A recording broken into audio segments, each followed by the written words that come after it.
the historic and revived brand Vulcain continues to bring back their legendary pieces. But whilst models like the Cricket or the Nautical are distinctive pieces recognizable from a distance and standard equipment for presidents, their newest release follows another path. They put willingly both foots into that minefield between classy and boring. The Vulcain Grand Prix is an automatic watch with a case diameter of 39mm, a length lug to lug of 46.5 and a height of 12.7mm. Lug width is 20. The watch has a sapphire crystal with anti-reflective coating, is powered by the Landeron 24 caliber and is waterproof up to 50 meters. It comes with 3 dial colors, champagne, silver and black, and the price is indicated with 1,290 euros, including VAT, or 1,310 US dollars without VAT. The conversion into euros and US dollars you see here, but keep in mind please that as always it depends a bit on your location, so it's more a rough guideline. So again they revived something historic, a dress watch with 3 hands, and that's it. In fact, it is one of the most basic watches you can find nowadays, and so it's very understandable that many watch fans see this piece as something very boring. And there is the question, why did they do this? Couldn't they revive something more exciting? Well, the explanation is that this watch comes straight from an era which people didn't want something exciting on their watch. To a certain extent, this is a generic design from the 50s. The name of that design is watch. Back then, when a new employee was approached at his first day by his boss with the question, "Don't you have a watch?" Then he walked to the next store and bought something with this exact look. It was made by Omega, Zenith, Longines or Vulcain.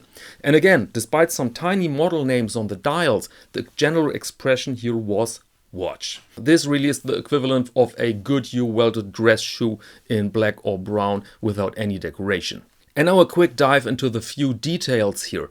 Vulcain we read in that lovely font on the dial, Grand Prix in another great and very historic font, automatique and Swiss made.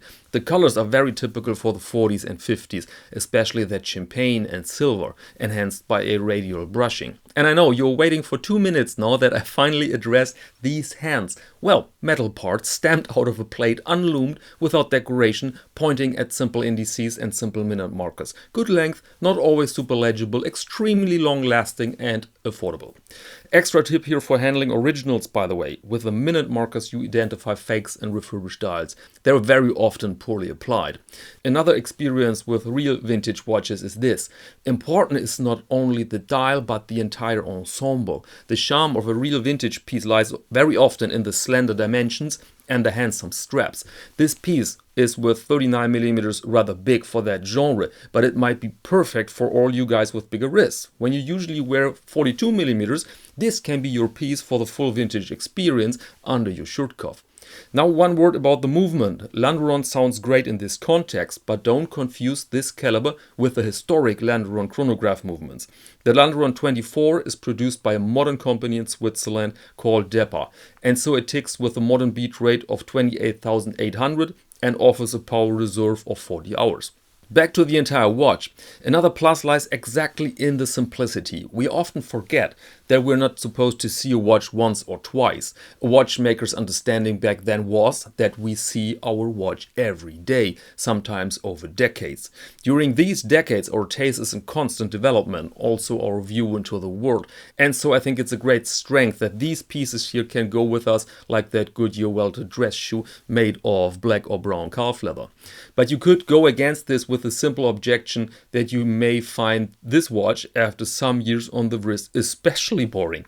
At the end, as often, a matter of taste. I'm not 100% sure myself if Vulcain went too far here or not far enough. And so I'm extremely curious, what do you think about this release, about the Vulcain Grand Prix? Let me know in the comments, please.